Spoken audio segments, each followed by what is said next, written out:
Right, are we ready to go again, folks? We've just 2 more before we wrap up our day. Okay.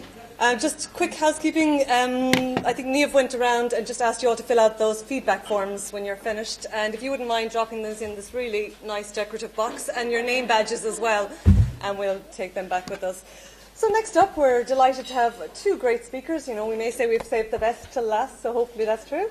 We have Siobhan McGuinness up next. Siobhan is living in Waterford, and Siobhan gained her MLIS from UCD in 2013. Her professional achievements include collaboration with Ruddy 23, which was their own LibWest initiative last year, and is part of the team for UK LibChat. Her committee's involvements are in SLA Europe's Digital Communications Committee and LMD's Professional Development Committee.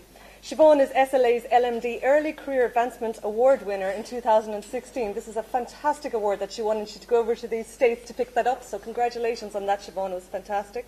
She received her award at the conference when was it, just last month? Yeah, just literally a week ago.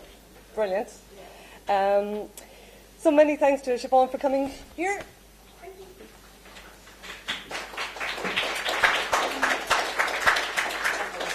Oh yes, sorry, you told me that.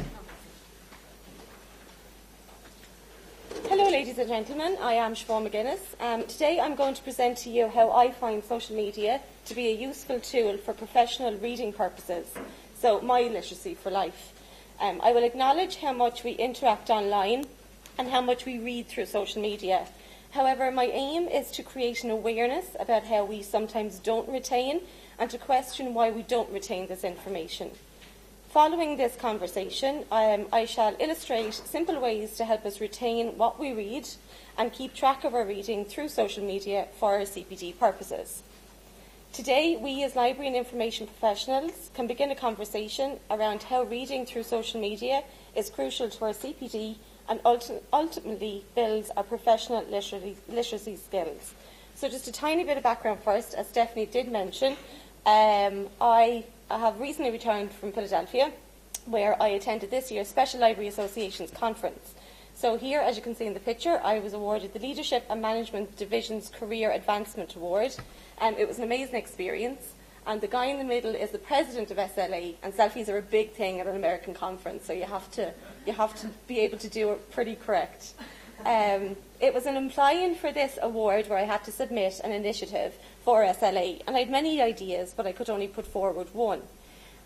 So the other idea that kept creeping back to me every time I went online so I began to brainstorm, and then this seminar theme appeared, so I'm very grateful to the Western Regional Association. So I began to focus on what I was doing on social media, and the main focus for me was reading. I would prefer to read 10 articles on social media than buy an academic publication on that topic. Now, if I think this way, I'm sure of a few others out there that may think this way.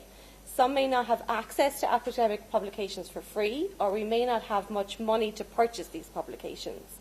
I use social media as one of the main sources for my research, be it a presentation like today or a blog post. I will cite publications like today, but somehow I will come across them via social media. And this made me think, look at how much I read online, and look at how much I disregard or forget. So I thought, why am I not tracking this for social media for career development purposes? So today I really want to ask you all, is my online reading through social media something I could be documenting and tracking for my continuing professional development purposes? In asking you yourself this question, I hope to help us become aware of what we read online for our profession. I think our online professional reading should be just as important as seminars and conferences. And it is true. This information is a stream of everything that is going on in your life. But for me, that stream is my professional pool, be it Facebook groups, Twitter chats, LinkedIn discussions, or Feedly for blogs and articles. It has some aspect of my profession in it. So we all know that these social media tools give us a wealth of information, but do we actually learn and retain what we read on a daily basis?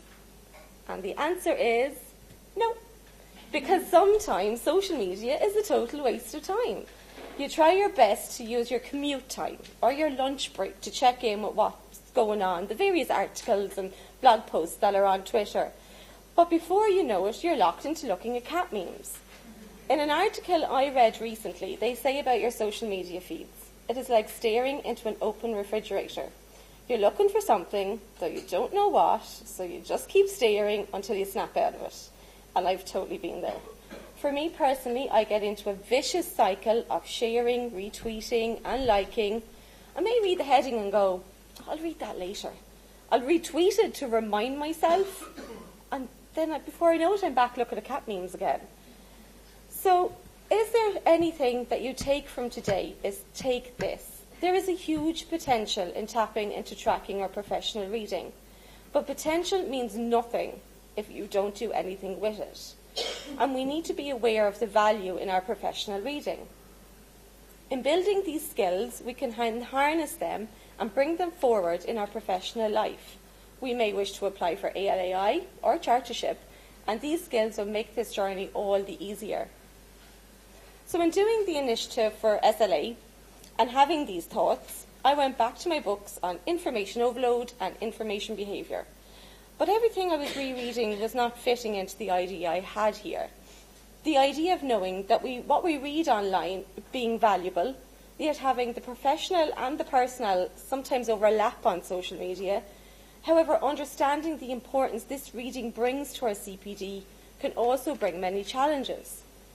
It challenges us to think of new modes of learning and to practice this learning in an active and meaningful way. For this presentation, I went to LibFocus for a source of inspiration, and as always, I got it. I found a blog post from 2012, and here they talked about this book, The Information Diet. And there I had it. It is not information and the amount of it that is the reason for us not retaining. It's us. The author says healthy information consumption is about habits, and we own our habits. They're about us, what we don't like doing, and how we try to change it. And this is something I've been currently working on, as I have super bad habits. Personally, I hate getting up in the morning, and I like to spend way too much money. But professionally, my bad habit is not learning enough online. I will learn from a Twitter chat only if I'm doing it. I will check into a hashtag of a conference and save all the resources, save the storify, and 3 months later I'm going, did I just miss something? So what have I done to help my professional bad habit? Including the previous book, I would like to add these two authors. The yellow one, being Because I Hate Mornings, has helped me realise I'm the best in the morning. I get more done at 6 a.m. than I will do at 6 p.m. And it's the second book that I want to bring your attention to, Better Than Before. It is within this book that I hope to illustrate today 2 simple ways ways we could change our learning through social media and altogether help our professional literary skills. So, the first one is the strategy of monitoring. So again, ask yourself, what do I dislike about my social media activity? Can I behave differently? And what can I change?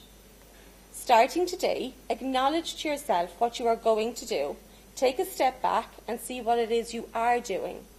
Today, what I'm not going to say is I'll save that post till later, I'll do more research, and I'll write a great big blog post.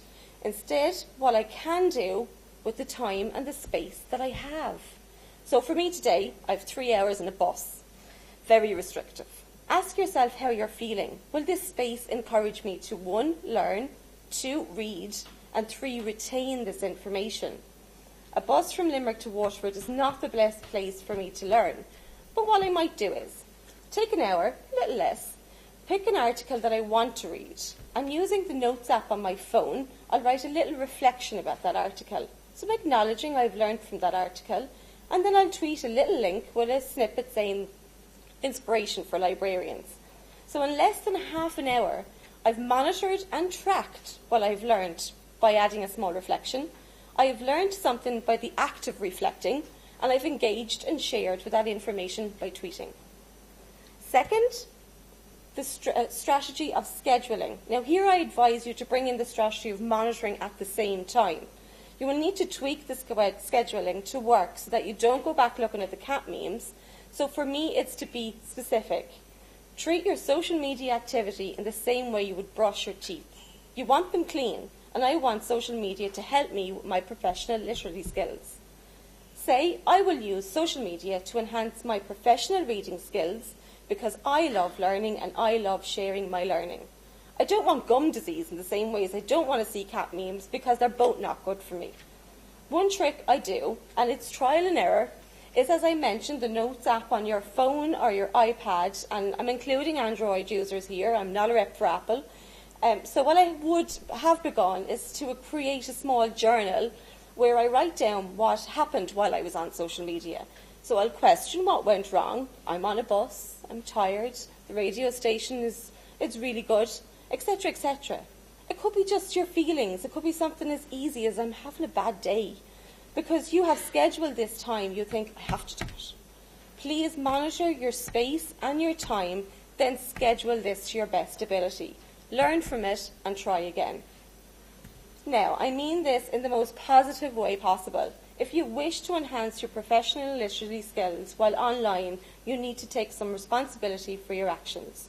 See if your habits enhance or hinder your actions. There's no harm in taking a deeper look into yourself. You might be surprised and you might learn a thing or two about yourself and be able to bring these changes into other areas of your life. I know I have. And I leave you with this from the great Aristotle. We are what we repeatedly do. Excellence then is not an act, but a habit. Thank you.